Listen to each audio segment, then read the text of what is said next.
she was as angry as she could be. She put a contract on Elijah's life and promised him that the next day he would be dead, or that the gods would take his life. We are under the false impression that if God uses us in a powerful way, we will never doubt what God can do again. But that's not true. Our faith cannot simply rest on how He has treated us in the past. Our faith is to always rest in the fact that God raised Jesus Christ from the dead, and because of that event, our hope and trust remains in God. Because we have the promise that because God raised Jesus Christ from the dead, God will one day raise us too. We have the promise of the resurrected Christ. I will always be with you. That includes our moments of fear, our moments of doubt, our moments of discouragement, and our moments of wondering, God, don't you see what's happening in my life? You don't care. 681 What would you have done if someone came running up to you and said, the government has a contract on your life to bring you back dead or alive? No questions asked, show the body and get your reward. Elijah did what most of us would do. He got scared, packed his bags and ran for his life. But his fear did not cause God to cast him aside or rebuke him for his lack of faith in him. However, Elijah made the mistake of trying to handle it only his own way. He left the country traveling 100 miles south. He had a servant who traveled with him. When he arrived at Beersheba, he told the servant to stay. He then walked into the desert for a day thinking he could escape it all. He saw a broom bush, sat under it and tried to commit suicide by praying. His prayer was, Lord, when I fall asleep, don't let me wake up again.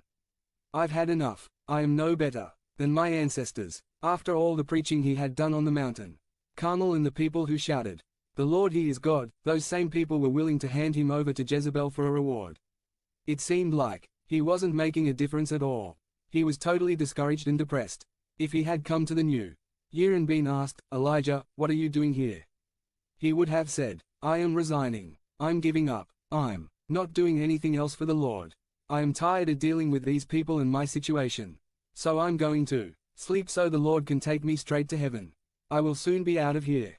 I want you to know that if you are faithful in serving the Lord in 2020, not only will God have some tremendous blessings waiting for you, but you will also wonder if what you are doing is really making a difference, because looking at others is going to be depressing. You must remember the words of Jesus when he said in John 16:33 NIV 33, I have told you these things, so that in me you may have peace.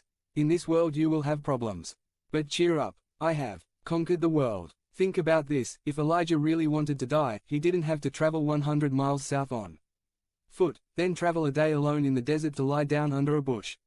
If he had stayed where he was, Jezebel would have taken it upon herself to go home to be with the Lord. There he was sleeping as soundly as he could, waiting to die. Instead of sending the angel of death as requested, God sends an angel of life. The angel touches him and says, get up and eat. He smells the best baking bread of his life with a little cold water to help wash it away. He gets up to eat and drink, and then goes to bed to continue his journey to heaven. The angel woke him up a second time and said, you didn't eat enough the first time and you have a long journey ahead of you. Aren't you glad that even when we're not somewhere God wants us to be, is God still taking care of us? When we think things are over and there isn't much reason to move on, God is thinking 5 steps ahead. 682 God has provided what we need, if we make the decision to get up and eat. God has what we need, but we may be lying down in our pity party. God asks us, what are you doing here, when my provision is there, waiting for you to go get it?